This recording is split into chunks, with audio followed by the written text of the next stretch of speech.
as Modi government 3.0 takes charge, Mirror Now's focus remains on several issues that we hope we will contribute in the right policies being made and the right focus being ascertained in India. We're shifting gear now to something that has shocked everybody. 12 years, over 250 witnesses, and an ongoing trial. And then never-ending twists and turns. We are talking about Sheena Bora's chilling murder case. In a shocking move, the CBI has told the court that the bones and remains believed to be that of Sheena Bora are not traceable. Let me help you understand why this is absolutely shocking. This case dates back to 2012. The CBI had claimed thus far that Sheena Bora was strangled by her mother, Indrani Mukherjee, her ex-husband, Sanjeev Khanna, and driver, Shambhar Rai. The body was then allegedly transported to Pen village in Maharashtra and burnt. The remains recovered by Pen police in 2012 was sent to JJ Hospital for examination. But remember, this was not the only remains.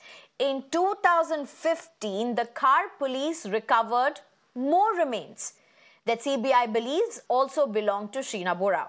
But Indrani Mukherjee's lawyers have refuted this. We'll get to that in a bit. For now, how did the prosecution get to know now that the bones are missing? The information on the missing bones emerged as the public prosecutor appeared for the CBI and was examining the 91st witness, Dr. Zeba Khan, the forensic expert from JJ Hospital, who first examined the bones which Pen police had recovered from the place where Sheena's body was allegedly burnt to dispose of in 2012. Now, Dr. Zeba Khan had at that time, after examining the bones, certified that the remains were that of a human being. The CBI now wanted to show the body remains recovered by Pen police, which Dr. Zeba had examined for identification if they were the same. However, even after search, it was not found. The prosecution had sought at that time before the court, and I quote, "The two packets received by the witnesses and examined by her are not readily traced out on the record of the case. The articles are necessary and important to be shown to the witness." This is what the prosecution claimed in court. These, unfortunately, are now missing. The remains recovered in 2015 by Khar police were sent to AIIMS, Delhi, for further examination to confirm if they belong to the same person as the remains found in 2012 and to determine gender, age, and the cause of death. The CBI maintains that both sets of remains belong to Sheena Bora. However, Indrani Mukherjee's lawyer disputed this claim, arguing that the remains from 2012 and 2015 are not of the same person. I'm being joined at this point by Dr. Sudhir Gupta, who is the chairman of the medical board of CBI for Sheena Bora case. Thank you very much, Dr. Sudhir Gupta, for joining us at this point. I have a couple of questions. First, what does this mean now for the case? What does this mean for the Sheena Bora case?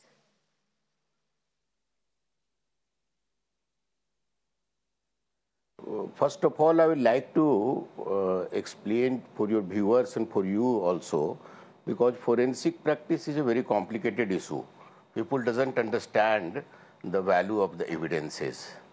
So in this case, I would like to say you, in 2020, already I have appeared in the trial court for deposition of the evidences and my opinion given from the AIIMS in the court of law.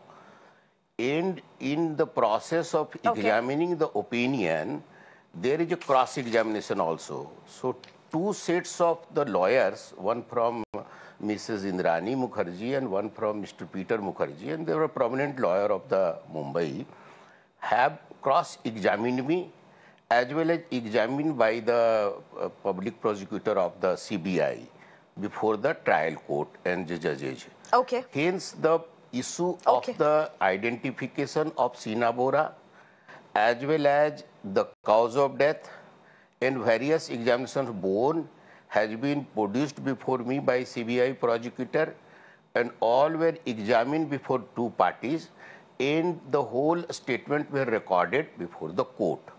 Hence, the issue of now bone are not available there or not available there, that I am not knowing the fact, but it doesn't have very legal issues, because already cross-examination has been done in 2020 by me as a chairman of the medical board, and all the questions related with the Sheena Bora death, that this bones belongs to Sheena Bora or not, what is the age, female, human, non-human, has been came in record before the court. So it doesn't have, as per my best knowledge, have any value of the bones which are even present in the court or misplaced in the court. That is number one opinion. Okay. For example, I would like to tell you, when we conduct a post-mortem examination, we don't retain the body, or body is not being retained by the prosecutors. These are being sent for the cremation. Only the things which came in the form of legal evidence is the post-mortem report, photographs and videographs. So these are the evidentiary value of a dead body. Dead body are never been kept anywhere in the world as an evidence. Dead body in a dignified way goes for cremation. Sir, allow me, since you're making this cannot point, say that Dr. Gupta, allow me to ask you a question. You're making an important point, but help me to clarify. Help me to clarify something. Now, if you are saying is what is correct, why did the CBI or why did the prosecutor tell the court and ask for more time, saying that the two packets received by the witness and examined by her, referring to Dr. Zeba, are not readily traced on record? The articles are necessary and important to be shown to the witness. I am not making this statement. This is a statement made by the CBI before the court. So if this is a settled matter, why are they telling the court that this is necessary and important to be shown to the witness?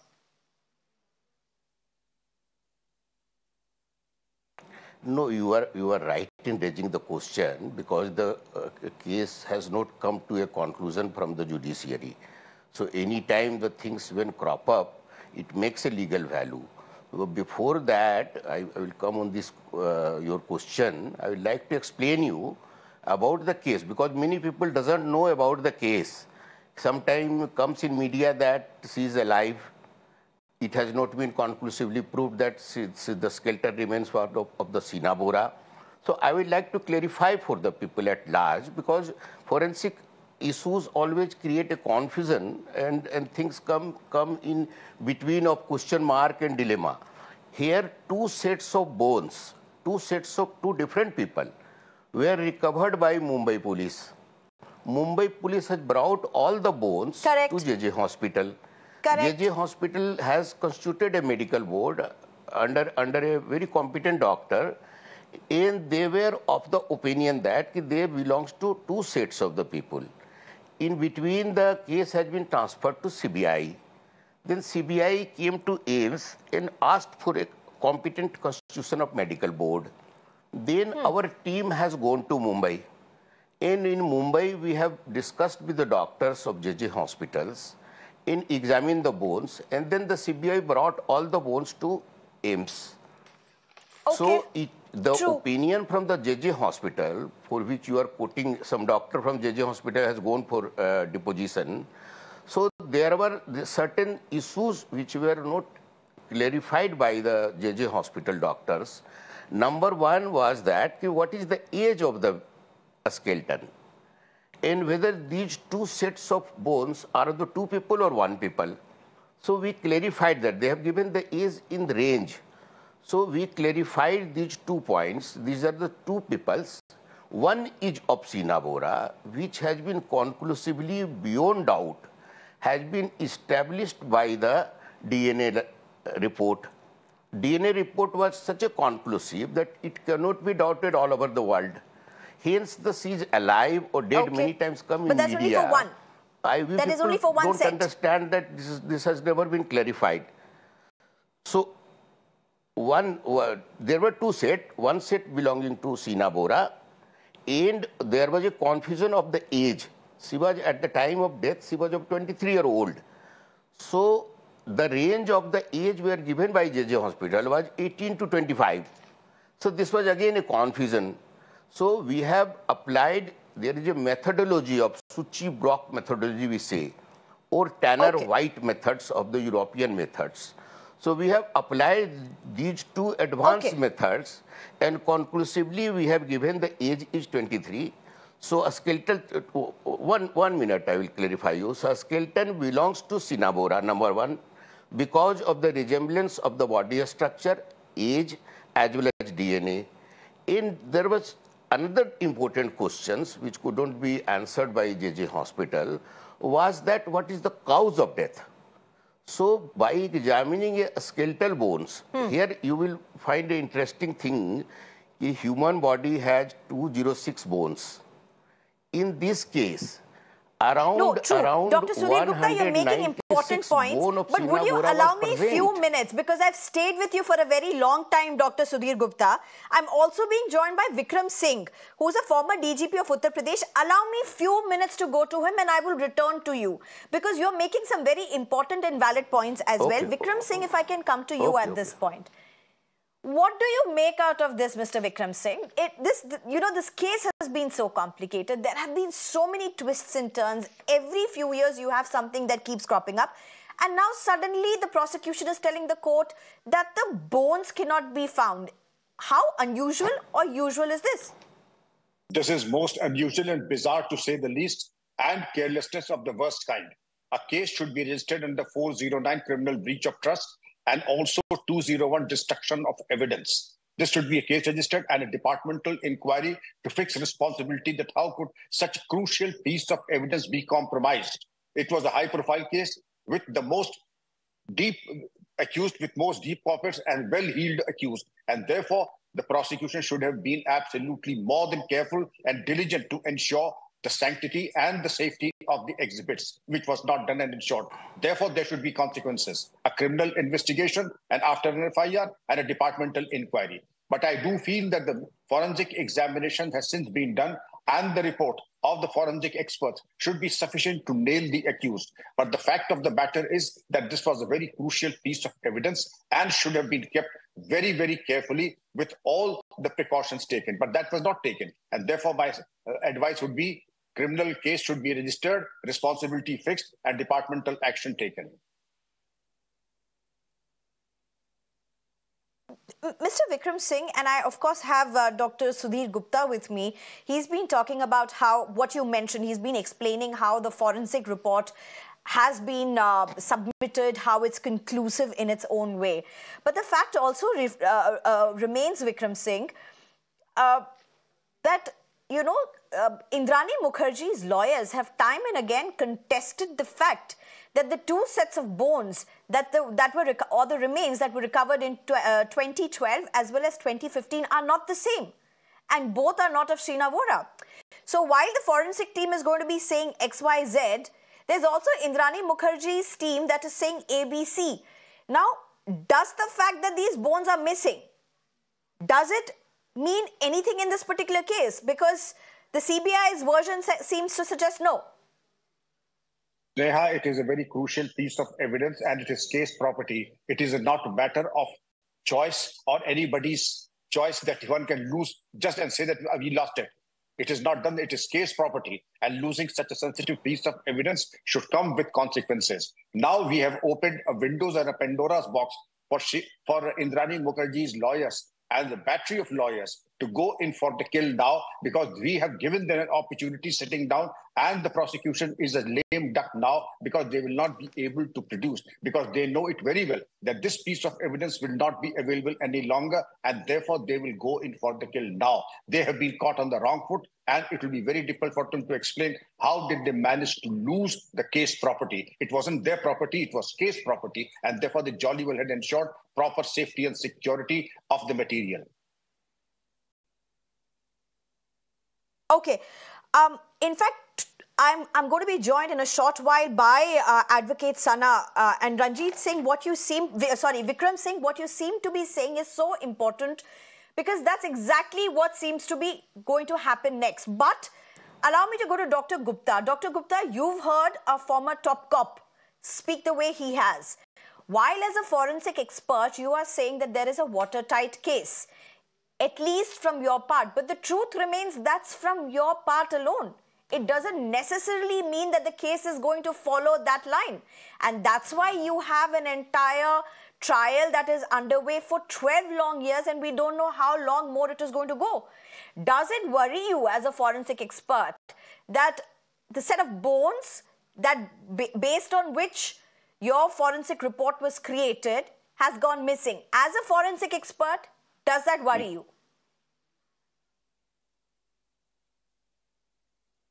Of course, we are concerned and we are worried also because sometimes some higher court also, it is a district court trial. Some higher court, Supreme Court, district court is not a final court. So some higher court asks sometimes and want a cross-examination how I can do it. And I'm fully agreeing with Mr. Vikram Singh. It is a legal issue. Evidences must be there till a case is being concluded and repatriation or cremation is not ordered. I am just want to mention you one case of Vijayawada recently, which is I am still examining the case.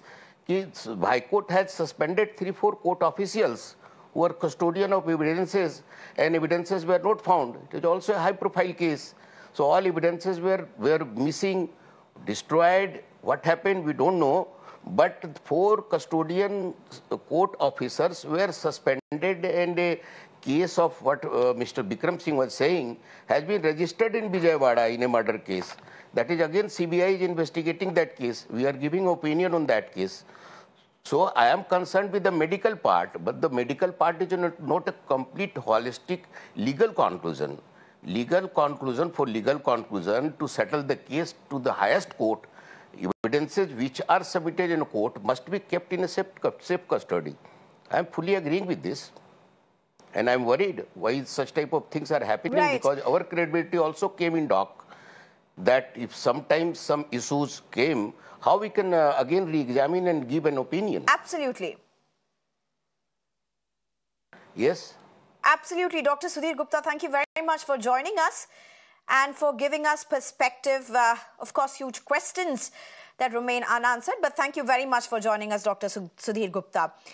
Mr. Vikram Singh, if I can request you a few more minutes, just spare 5 minutes. Thank you. Let's just very quickly listen in to Advocate Sana Rais Khan, who's going to be joining us right now.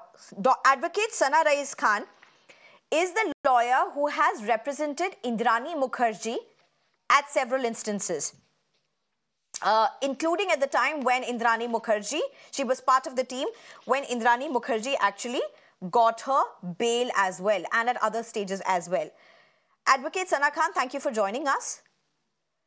My first question to you, what do you make out of what's unfolded in the court today? See, honestly, Sheena Bora case has always been a question mark to many. And moreover, CBI has actually made a mockery out of our legal system by making this statement. As lawyers, we are bound by facts and by what we say. But however, missing skeleton is not, does not just sound unbelievable, but also unacceptable at this juncture. Clearly, I believe that there was no skeleton ever found in 2012. How can a skeleton go missing? It's not a bunch of keys, right? So this is what my opinion is. And for somebody like Indrani, see, she's a very strong woman. She has been incarcerated. She has already been languished inside the prison for a period of 6.5 years. For what? For a skeleton that does not exist? So, this recent development, what you call is a crucial piece of evidence, what they've always termed as, this certainly exonerates my client. That certainly exonerates her of all the charges. And I believe, 6.5 years that she spent inside the prison, that cannot be compensated and that cannot be restored.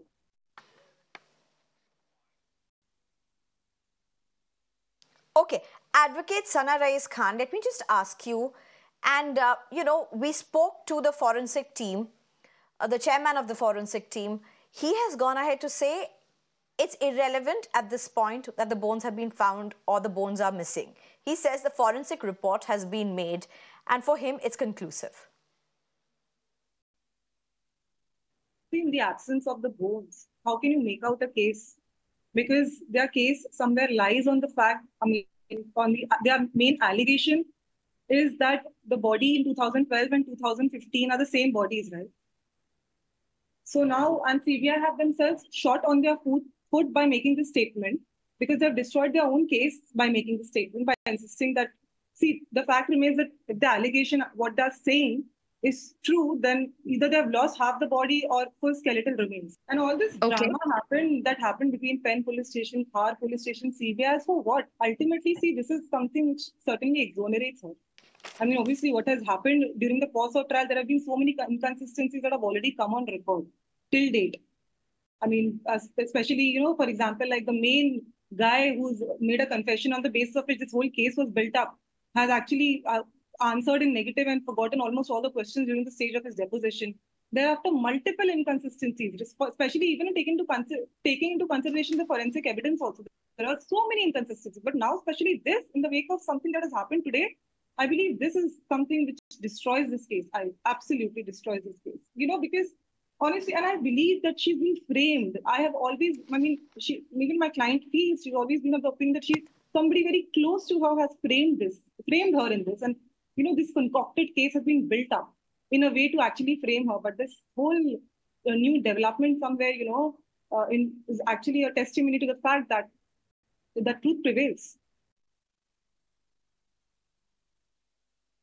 Okay. Let's get back to Vikram. Thank you very much, Advocate Sana Rais Khan. Thank you so much for joining us. This case is, of course, sub judice. So we don't have any conclusion at this point. The court will decide how this goes forward. But thank you very much for joining us. If you can have Mr. Vikram Singh back. So, sir, to what you were saying earlier, you heard what Indrani Mukherjee's lawyer has said at this point. And that's really the big concern. Because one, there are so many questions in this particular case. The forensic team may say that their forensic report is conclusive. But there have been several unanswered questions in this particular case. It's a high-profile, long-drawn battle, as it were, to now. And then you have Indrani's team go right on record and say the bones never existed. Sneha, it is a high-profile and a sensational case, and this is an unpardonable blunder on the part of those who were supposed to safeguard this crucial piece of evidence. The forensic people are tasked only to give the medical and forensic report, ballistic report wherever required, but there we have an SOP in respect of the safe custody of all the exhibits and all the evidence. It is not for anyone. Till the time it is a case property, it is for the court to decide what to do with it, whether to give it for cremation or whether to destroy it. Till that time, it is the sacred and the bounded duty of the repository to ensure proper and safe custody of this crucial piece of evidence. It can be summoned, it can be recalled, and lo and behold, I have seen Sana advocates speak out. The first thing now they will do is to get those exhibits, and in the absence of those exhibits, the benefit of doubt must go to Indrani Mukherjee. I can see the picture unfolding myself, because obviously the fullest advantage will go to the accused now because of one serious lapse on the part of the person or the agency that was supposed to safeguard this crucial piece of evidence. And we have the temerity to say that it is no longer relevant. Relevance or irrelevance will be decided by the court, not by any other agency. And those who were supposed to safeguard this crucial piece of evidence will now have a lot of answering to do. I strongly recommend a departmental action and a criminal case be registered, because short of this should give an exemplary punishment to those who fool around and play with crucial evidence in such sensational cases. Vikram Singh, thank you very much, sir, for joining us, for giving us this very, very important perspective. Of course, this case has seen so many twists and turns, but a huge challenge that really lies ahead. And thank you for taking us through this. But before just one last question, Mr. Vikram Singh, and I know I'm totally out of time, but I have to ask you, have they got this right? It's just a basic thing. If the CBI said they wanted more time for the bones or for the remains to be produced, and they eventually say that we haven't been able to get it on our records, and let's proceed without the articles being presented, it does mean that the bones are missing, doesn't it? Absolutely. This Because is it's not so the first time that bones unfathomable are that missing. something like this has happened. Important bones are missing, important files are missing, important firearms are missing. If they don't go missing, they are made to go missing, and I would leave it at that. It is extremely an administrative tragedy of the worst kind. Obviously, there should be consequences to those who lost it. Thank you, sir. Thank you, sir. Thank you very much for joining us.